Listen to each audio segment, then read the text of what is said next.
APE, l'avant pendant l'entretien.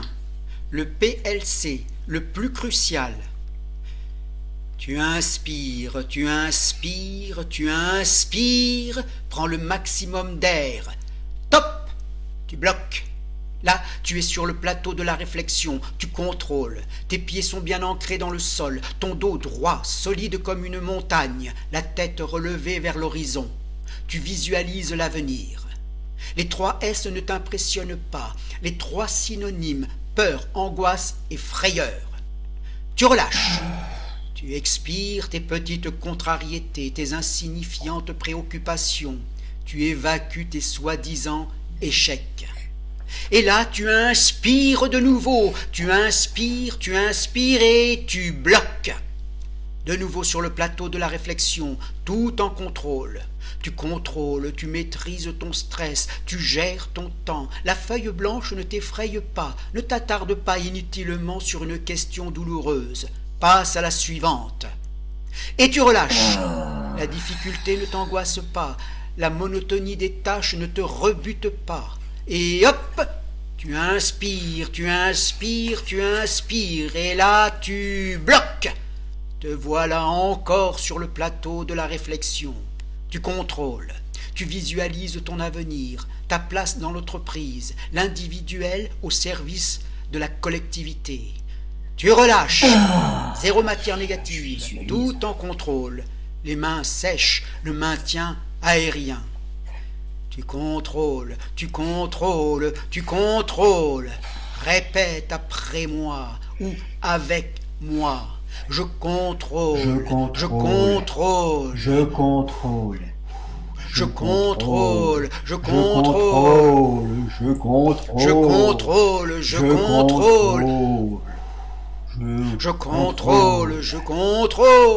ne contrôle rien du tout. Oui, je sais, j'ai l'air d'un clown comme ça. C'est ma panoplie pour les entretiens d'embauche. Et comme toutes les panoplies, elle sert peu. Forcément, ça finit par se voir. Ça date.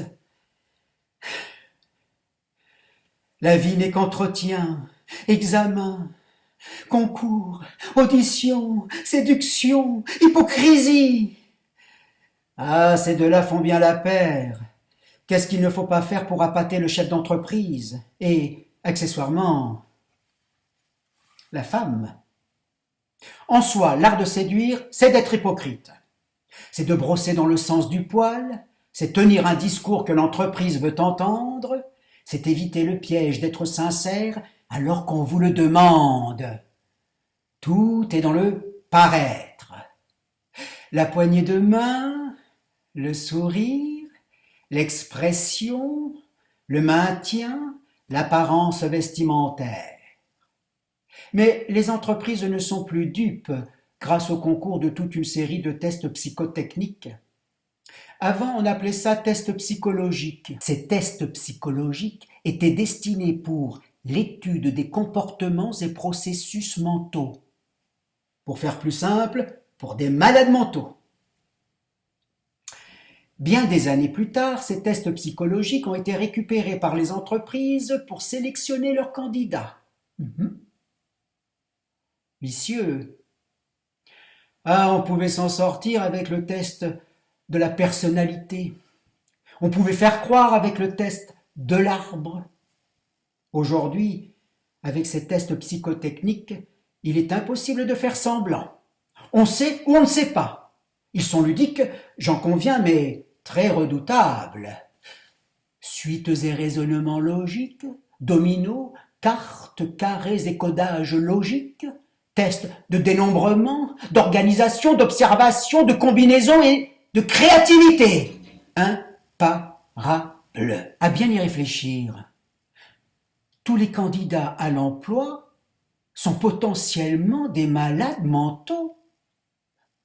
Et oui, s'ils réussissent les tests, ils sont embauchés et par voie de conséquence guéris puisqu'intégrés dans le tissu social. Ceux qui échouent restent des malades mentaux. Ces tests de logique vous dévalorisent, vous démoralisent, vous culpabilise. Il vous écarte petit à petit de la société. Pourtant, je suis persuadé de ceci. Certains des recalés auraient pu profiter aux entreprises. Comme je suis persuadé aussi de ceci, réussir les tests ne garantit pas pour autant des employés compétents. Eh oui, vous comme moi en connaissons des incompétents, non? Réfléchissez bien, cherchez bien. Du personnel qui répare mal, qui renseigne mal, qui sert mal, qui soigne mal, agréable comme une porte de prison. Pour ma part, j'ai le souvenir de quelques directeurs artistiques. Monsieur, votre rendez-vous est arrivé. Ah, déjà, d'accord, très bien. Eh bien, écoutez, faites-le patienter, j'arrive.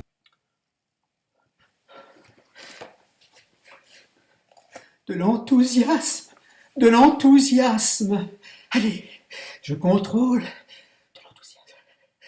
Pas évident après 10 ans à élever ses 3 enfants. Ah, on ne devient pas père au foyer par vocation. Non, madame, non. On le devient par la force des choses. Bref, après les 3 ans du petit dernier, j'ai décidé d'intégrer le monde du travail. Pour les chefs d'entreprise hommes, ce trou béant de 10 ans fait tâche. Pour les chefs d'entreprise femmes, alors là, je suis tombé des nues. Je pensais naïvement m'en faire des alliés. Peine perdue. Consacrer une partie de sa vie à élever ses enfants n'est pas un critère de bienveillance pour ces dames. Hommes ou femmes, 10 ans sans travailler, c'est improductif et surtout suspicieux. D'autant qu'en 10 ans, j'ai pris de l'âge. Et ça aussi vous le font bien ressentir. Ah, de quoi vous mettre en confiance. Alors le marché du travail vous apporte toutes sortes de soutiens pour affronter le monde de l'entreprise. Training d'entretien, de confiance en soi, de respiration, de tests psychotechniques. Je ne contrôle rien du tout.